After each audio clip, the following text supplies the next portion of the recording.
The Square Ball Podcast. Hello, welcome to the show. It's brought to you with Levi Solicitors. You can get 10% off your legal fees at levisolicitors.co.uk/the Square Ball. Usual three of us here on the weekly show. Dan, Michael, and the unfortunately named Moscow White.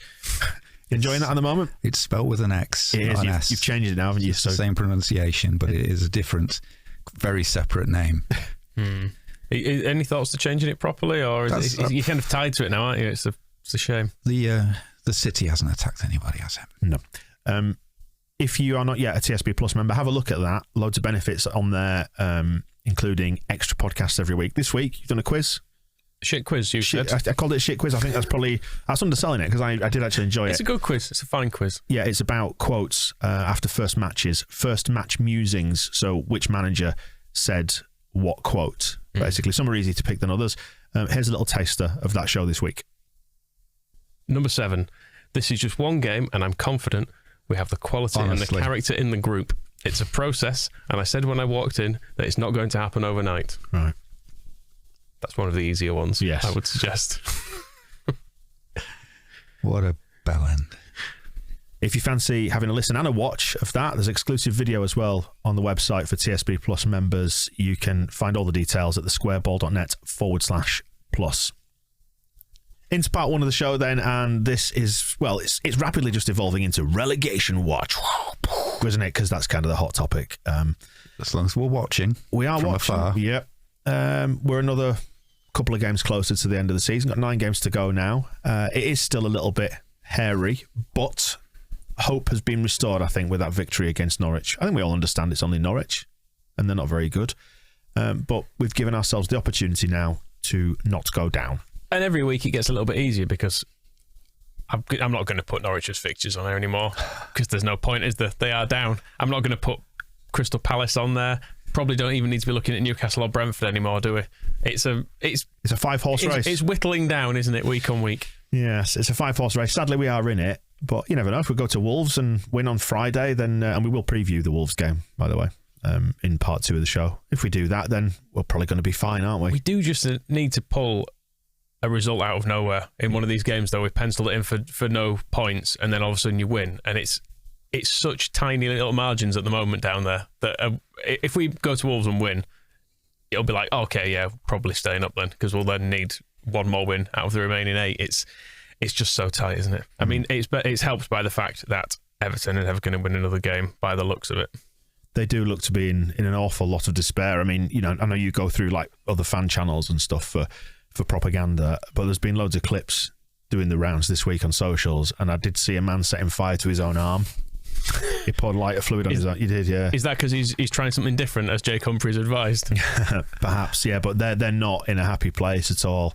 And I don't know, maybe we've just, hopefully, in terms of the feeling within, I was going to say the group then, but that's not going to come out of my mouth. But the feeling within, you know, the playing staff is that maybe they've turned a corner, or just emotionally they're in a different space now, because you look at Everton's lot and, you know, we looked beaten like a couple of weeks ago, and we looked beaten against Villa, to be fair, less than a week ago.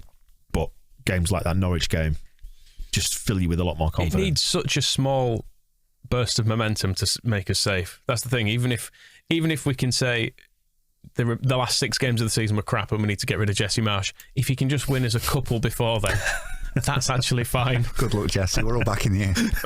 You know, it's like when Burnley looked dead and buried a few weeks ago, and then they won like, I think they got 7 points out of 9 or something, and suddenly they were right back in it and were kind of right behind us again, having had a nice comfortable gap. We just need that soon and everything will be fine. Well, that's it. I mean, if we pull another result out of the bag against Wolves and then win the home game after that, is it Southampton at home after that?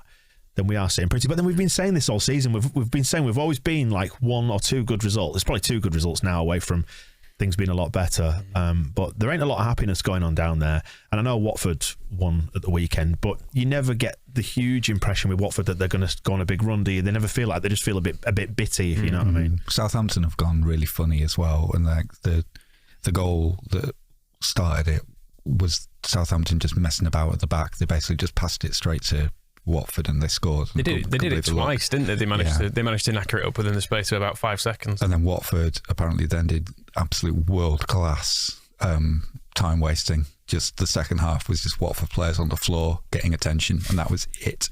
I saw Hodgson after this about saying, like, you've still got to have the passion for the game. It's like, I came out of retirement so I could bore people to death by pretending to be injured and taking 5 minutes over a throw-in. I think the big thing that really is standing us in some good stead at the moment is that as dark as things got, even when we were getting absolutely battered in that week of batterings in particular, there's only really the Villa game is probably been the one game where you actually looked at them and thought the team was shot. So there's been one.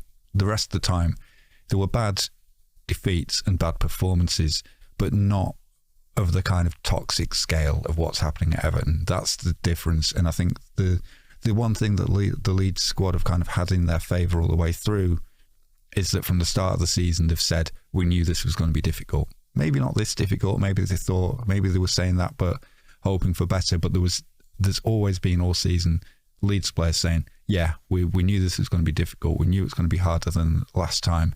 So there's a bit of preparation for it in that idea that I think you saw at the end of the game against Norwich, that they are actually trying to get themselves out of this. And there is the pride that I worried about against Aston Villa, that they do actually want to get out of this. Whereas Everton, I watched their game against Wolves to see sort of how Wolves were and also to see how bad they were. It's not. There's nothing there. If you listen to the audio version, that was Moscow just shaking his head. Shaking my head. Yeah, you would have probably you will not get that because I shrink all the silences in the show. But there was a prolonged shake of head there. I don't know. I don't even know what to say about them. There is nothing there for them that you think, oh well, that was quite a good performance. Even we talk about the Spurs game quite a lot as being Bielsa's last, and the fact that we could have scored 5, and yes, we also could have conceded 10, but Everton just aren't doing anything. Nothing. They've got a tough run of fixtures coming up as well. They play Newcastle next, but then they're into West Ham away, Man United home, Liverpool away, Chelsea home, Leicester away. So if they don't get anything from the Newcastle game, if they don't win it, even a draw is kind of useless to them in that. Then they are in a huge amount of trouble. And Burnley, weirdly, just don't play for ages. They don't play at all until they play Man City on the 2nd, which you've got to assume they will not get anything from. So by the time they play an actual winnable game, we'll have played 3 more. So we could be a nice, comfortable distance from them. Burnley have the advantage as well, and I think there's a risk that they've left themselves too much to do. But because they go through it every season, they know what they're doing in this situation. Whereas Everton remind me of us when we dropped down in 2004, where you just never thought it was coming. It's like a terminal tailspin, isn't it? You can and that was the fear, I think, growing at Leeds, and probably is the reason why they sacked Bielsa. Where I tend to lean on the side of thinking we probably would have had enough to stay up, but it's unknowable, isn't it now?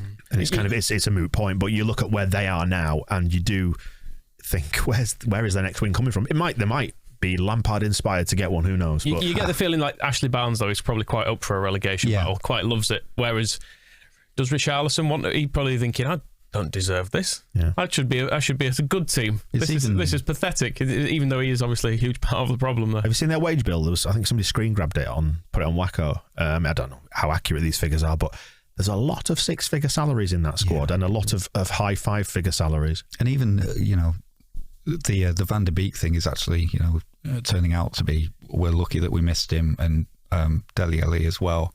2 players that in their heads, neither of them were at the clubs they were at because they wanted to be in a relegation battle. Van der Beek thought he was going to be winning Champions Leagues with scum. Dele Alli thought he should be in the Spurs team challenging for the top 4, and now they're at Everton. And if they go down, they're only on loan, although Ali's there permanent. Yeah, I was going to say it's a weird arrangement. But does it matter? And there's that business as well, that a lot of the speculation about their wages and their contracts is that there's no relegation clauses in. And that's the thing, is because Everton aren't a club that has ever thought about relegation. Start of the season, they got in Rafa Benitez, and even though a lot of the fans don't like him, they're thinking, okay, we've got a good squad until... He kept a much worse Newcastle team up, didn't he? Yeah, and until Real Madrid came, they had Ancelotti in charge, and they were decent last season. So you're getting another Champions League winning coach. The budget was restricted in the summer, but they still added good players. Damari Gray's a good player. And of course, Frank Lampard won the Champions League. Yeah, Jake Humphrey said a lot of the credit should go to him, didn't he? Yeah. So all of that comes together, and you're a club looking upwards. And then when it gets to the middle of March and you haven't won for weeks, the players aren't trying, the fans are booing, the manager isn't taking any responsibility and he's blaming all the players. You're relying on these games in hand, thinking, well, we'll win those and we'll get out of them. But the games that are coming up are Newcastle, West Ham, Scum, Liverpool, Chelsea, Leicester. It just gets to that point of actually you haven't got what it takes to get out of this. Whereas, and I think that's the crucial thing, every time I look at Leeds all season, as worrying as it's been, that's kind of been where my optimism or sort of conviction that we won't get relegated is I just look at us all the time and just think, I think they've got enough to get out of this and to want to get out of it and to apply themselves in ways that will get them out of the trouble that they've been getting into. Norwich just aren't good enough. I think Watford lack the quality as well, and coming up they're not going to beat Liverpool. They'll lose to us, and then and we have a big advantage over them if we can put some distance between just us and them with that result. This section has turned into let's convince ourselves why we're not going down. Absolutely, yes. Yeah, and why everybody else is. But I think as a reflection of where we are. And it would have been incredibly different had Joe Gelhardt not scored in the 94th minute. Well, this is great. That's the great thing about football. Did you notice, by the way, that Radz wasn't there against Norwich? I could see. He's a jinx, isn't he? Stay away. From my vantage point. We win if he's not.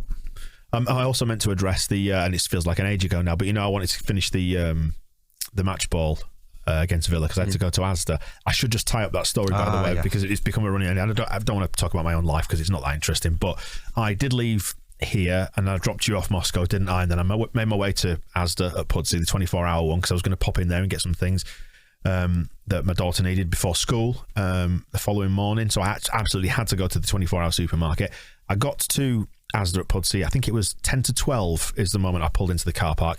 But then I stopped and then I uploaded the podcast, tethered my phone and laptop together, uploaded the podcast and then published it. And at 12:05, I walked over to the front doors of the supermarket only to find out it had shut 5 minutes before, which was a disappointment. But I dusted myself down, then drove another 4.5 miles to Tesco, 24-hour Tesco in Bradford. It's got a big sign outside as well, big red circle, 24-hour, which suggests that it's open for 24 hours, doesn't it? That's in a week. Yeah. It's across the week. But for the avoidance of any doubt, it does say open 24 hours, Sunday, 11 till 5. Perfect. Went over there. Looks very quiet. Gentleman at the door letting one of his colleagues out. No, we shut at 12 now. But we shut at 12.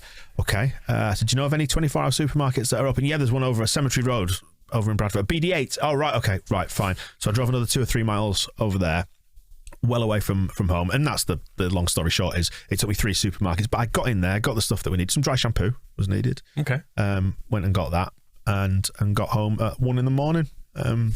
After a simple little trip to the supermarket turned into 3 supermarkets. What's wrong with carbolic soap? I don't know, but my only takeaway from this is don't trust supermarkets. Any of them? No. Okay, fair enough. They're lying to you. Fair enough. Their signs are incorrect. Great bunch of lads. Anyway, that ties that up. Back to Radz. Yeah, he's been tweeting again, hasn't he? Yeah. Doesn't pick his moments very well, does he? He'd just be better off not. I do, on a human level, feel a bit sorry for him because I feel like I've said on the shows before, I think he feels underappreciated. I think he's probably got quite a fragile ego when it comes to this. And, the best you can hope for as an owner of a club is that the people who are the fans of the club won't call you a bastard for 9 or 10 months of the year. If you're not getting pelters, you're probably doing it about all right.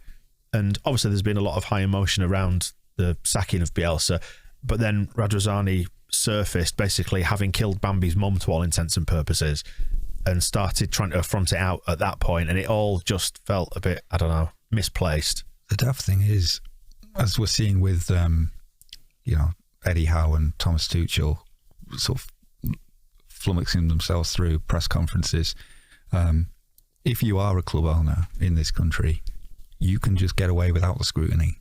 You don't have to answer the questions. You don't have to do anything. Radz did his little hostage video to say why he'd sacked Bielsa afterwards, and that could be enough. I don't personally think it's enough. I think that the lack of pressure on club owners and executives leads us to that situation where it is ludicrous that, you know, Eddie Howe is sitting there being asked about 81 people being executed in a country and why he works for them. And really, you need to be going up the food chain at Newcastle and asking those questions. And same with Tuchel talking about Abramovich. There is a layer of people there, like Bruce Buck at Chelsea, just going like, just let him deal with it. Petr Cech went out and asked a load of questions about it. And if you are the coach, you have to answer the questions weekly, sometimes multiple weekly. You saw it in the last days of Bielsa, where he's constantly being put out in front of the cameras, which he hated, to justify things that he couldn't explain about the football club. And then the people making bigger decisions about sacking people, transfers, the whole direction of the club, which is that they own and run, they are ultimately responsible for what the manager does anyway. You don't get them in a weekly press conference. They only speak to their chosen journalists. So they have this real cozy, comfortable way of presenting themselves in the media, which I don't think is a good thing, but it benefits them. So why then, just because somebody says something about you on Twitter, crack the phone out and be like, well, I better answer this? It's like, you've got everything you need to insulate yourself from all that criticism. So why? I mean, it's the big question of like, why do billionaires tweet? Like, what if you are a multi-billionaire? Boredom. But surely validation. Do a jigsaw. Like, you know, you can solve boredom in so many ways, and it's so easy when you are a billionaire, or even if you're just a millionaire in Radrizzani's case. There's so many other things you could do, and but he feels underappreciated. He wants to be. This isn't going to solve it, though, is it? No, it's not. But he doesn't know what else to do. There's nothing else he can do. It's the only platform he's got where people are kind of, forced to listen to him, if you like. You know, because he's got a sizable audience. So. Just to clear what he actually said as well, but in case anyone hasn't seen it, he was basically responding to some criticism and saying he's put money in. He's saying 100 million precisely. A lot of work and time sacrificed to my family. I always try and work hard for the best of the club. The moment I realise I won't be able to deliver, I will let someone else do a better job. There was another weird tweet, though, as well, but which was that it was purely a business investment from Acer Ventures' point of view, which it was hard to decipher because I know English is his second language, so it's not always going to be conveyed in the right way. So it's hard to kind of unpack a lot of that. My big takeaway from it was like, but you chose to do this. That was all. It's a voluntary thing to buy a football club, and I'm glad that he did and took us out of the hands of Chilino, who was absolutely crackers. But it's part and parcel of it, isn't it? You don't buy. What do you buy a football club for? Is it to increase the value of your shares? Is it for some reflected glory of the football team and the manager? No one is happy with their owners from the top end of it. Where, I mean, weirdly, like a lot of Chelsea fans are still absolutely delighted with Abramovich. Fine, he's bought them loads of trophies. Same as Man City. You've got to, if you can draw a line and say, I just want to win some games, I don't give a shit what else you're up to. Newcastle now, yeah. Newcastle as well, obviously fall into that. But all through the way of doing it, you've got the Glazers who are using it to make money, absolutely hated. Liverpool fans think they're not investing enough in kind of future-proofing them against Klopp and Salah leaving and things like that. Then down to the bottom end, you've got Norwich fans with a banner. Norwich are an example of a well-run club insofar as they don't spend more than they've got. They have a plan where they'll recruit well, which obviously hasn't worked, but there's a method to it, and they run sustainably. And Norwich are probably one of the least likely to just go bust because of the way they're run, which is, I guess, the minimum requirement you want from a club. But Norwich fans are furious about it as well and just want some better players. Well, because that then runs up against the counter example, which is the people who don't give a shit because as long as you're buying us stuff, then we're happy. Like, no one's happy. No, there's never anybody who's happy. No one likes their owners in the Premier League. And it's all kind of irrelevant anyway. I mean, all the grumbling at Chelsea and the kind of forlorn, oh no, they're stealing Roman Abramovich away from us. At the end of this, it's a more difficult process than it will be for the clubs because of the influence of the sanctions and what's stopping them from selling tickets and so on. But the upshot will be that another billionaire will buy them. The only difference is that Roman Abramovich isn't going to make any money from it. So when this all shakes down, Chelsea will have another owner who is stupendously rich because that's the only people who can afford to buy a club of that scale now. And then they just carry on. And so actually, whether it's Roman Abramovich, whether it's, somebody else, it doesn't matter. They're just going to do the same things anyway. So the love that Chelsea fans have for Abramovich and the devotion that Newcastle fans, who will tell you that the Saudi government does not own their football club whatsoever, and then wave a Saudi flag in the away end. But it does. It could be anybody. So the devotion isn't necessary. It's going to be fine. A billionaire will buy your club. If you're a Chelsea fan, don't worry, you'll be all right.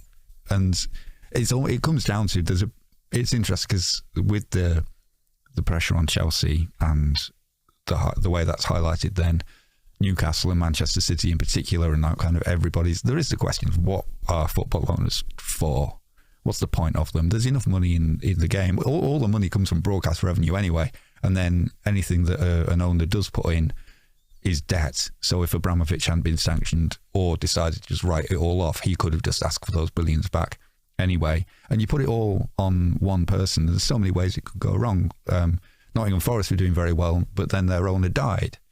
And then they had the next person to come in, ran the club like a basket case, and it all fell apart, all because it was contingent on this one person who actually isn't running it day to day, isn't really, what are they actually adding to it? If you have all the money, Leeds are actually proving it now. When Radz says he's putting £100 million precisely, that was all pre-promotion. That's what he paid to buy the club and buy the ground back. So that initial investment did the job. And then since then, it's all been from broadcasting funds and ticket revenue and sponsorship revenue. All the money that the club takes in, the club then spends. And selling a huge chunk of it to the 49ers. Well, has that gone into his pocket, or does that come into the club?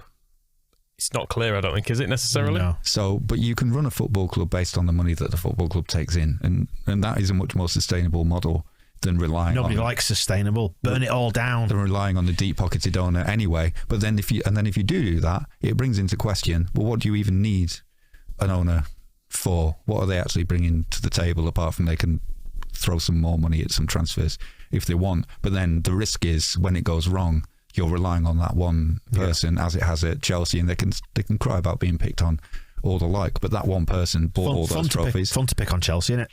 It is, especially with their the ridiculousness that they're putting out about the Middlesbrough tickets. When I was young and just a lad, I asked my mother, etc. I was going to say, just to tie up the threads on this with Radz, basically, he's got the right to reply because it's his business. What's to be gained from it? I'm not quite sure. Yeah, and he'd have an easier life if he didn't. We could learn so much from Bielsa, and one of the things he said, whenever he was talking about, he was justifying a bad performance in the last game, he would just say, nobody's going to listen to a word I say because nobody wants to hear somebody talking about things that have gone wrong, because that's just the way football is. And that's what Radz, the mistake he's making here. Nobody wants to hear him say this when it's in a bad moment at Leeds. So just stay quiet, because he can justify himself and feel like he has important things to say about the way he's run Leeds, and he might have very good points. But as Bielsa pointed out, nobody gives a shit. At this particular point in time, they don't want to hear it. So don't say it, and enjoy the fact that you get away with so little scrutiny as you do. It was being pointed out with the Chelsea and Tuchel and Eddie Howe stuff that in Germany, executives are regularly grilled and subjected to press conferences with follow-up questions in a way that we just don't do them in this country. So you would remove some of the pressure on Eddie Howe and you would put it on those weird animatronic dolls that are sitting in the exec boxes who get the camera on them every game, but you never actually hear them answering a difficult question. They wouldn't get away with that in other countries, and I don't see why we have to put up with it here. Make them justify what they're doing. Good. Tied that one up then. Rafinha's off to play for Brazil again in the international break. Let's hope he comes back in a nice frame of mind this time, because I think we need him, don't we?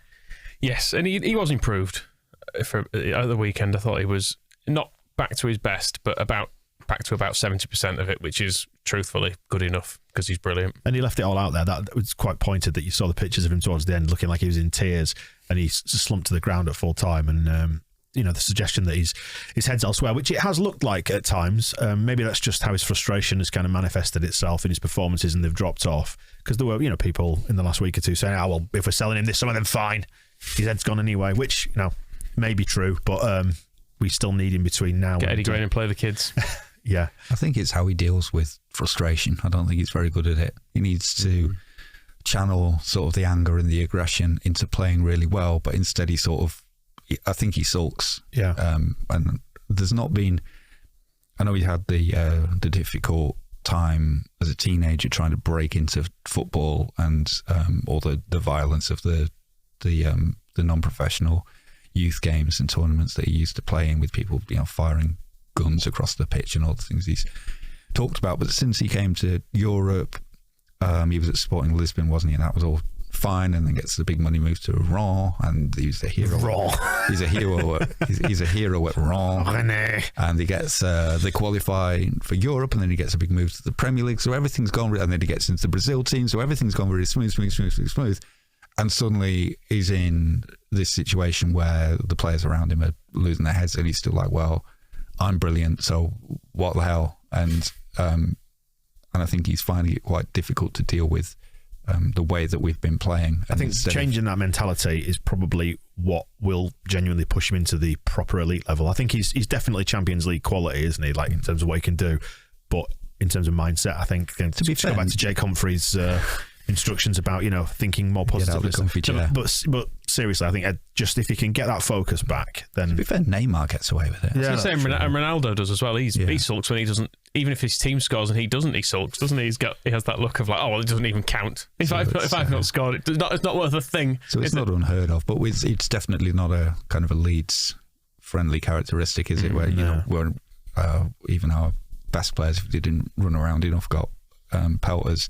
But yeah, so I think rather than it being like a lack of interest or like kind of mind on a move, it's just he's a moody Margaret. Disappointment with the way things are going, and something about the goal, the way he scored or he set up Joffy's goal was kind of, I think the aggressiveness in that assist is kind of underrated because the skill was so good. It was going around Krul, but winning that ball ahead of the defender, and then the split second. The pulling the ball back split second. Before that, the decision to go that way around Krul, because the obvious thing to do would have been to cut inside and shoot, but then to realise Krul is probably looking for that, and you can beat him on the other side and it was quite a big risk. I think there was something about it shortening the length of time he had to think about it and just going on pure aggression. I am going to get this ball in and I know exactly how to do it, and it all worked, so it didn't need too much thinking. And also he's like everyone. I can't believe he's had 2 free kicks smacking off the crossbar and the other shots. Well, they shit out a look like they all are, but maybe a little trip to Brazil will cheer him up. Well, the important thing to note is that they've got Chile at home on the 24th, which is 11:30 UK time, and then Bolivia away, and the pertinent one, that's the 30th of March, that game at 12:30 UK time. But then we've got Southampton at home on April the 2nd, so the layover. It's always Southampton, isn't it? It might be a bit of a problem. I'd like to see. It's not as tight as last time, is it? Because the time it kicks off, it's basically it's like the start of the day, isn't it? UK time, so it's almost an extra day. It sounds worse than it is, right? And he's going to get stuck on I presume he'll be on the private jet with all the Liverpool players. You mean again. He's not getting the direct flight from La Paz to Eden Airport? He'll be on that, won't he?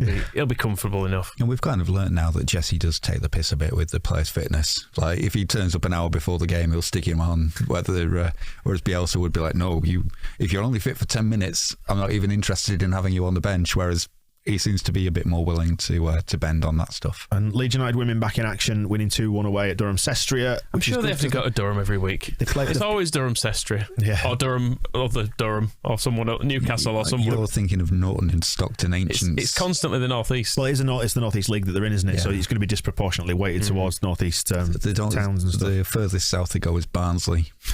I mean, Mordor. Yes. Anyway, they took the lead after half an hour against Durham did. Sestria. Yeah, and then Laura Bartup with a brace, I think they call it in football terms, 69 and 78 minutes. Turned it back around in the second half, which is good. Back in action, and they've had a good season, as we were saying the other week. Not good enough. Back up towards the top of the table. And the 23s are playing Scum at Ellen Road tonight as we record. That's Tuesday, isn't it? Loads of tickets have been sold for that, like 8,000 or 9,000, which brings back memories almost of 1993. That was the great hope that we clung on to in the wake of our post-championship winning season, the awful season that followed it. was brought some hope at the end by the youth team winning the FA Youth Cup, featuring Noel Whelan and Jamie flicking Forrester. on to Jamie Forrester for his overhead kick. And then what a moment. And then Paul Scholes having the career Mark Tinkler should have had. So if you are going down, with this will be released afterwards. I do hope that you're calling them little scum bastards throughout and upsetting a bunch of children. I mean, to be fair, a load of them are millionaires already at this point, aren't they? They've signed some very expensive players. Absolutely fair game if you win. If you're earning 10 grand a week, it's fine. Dear me. And finally, just to wrap things up on the ticket tout in front.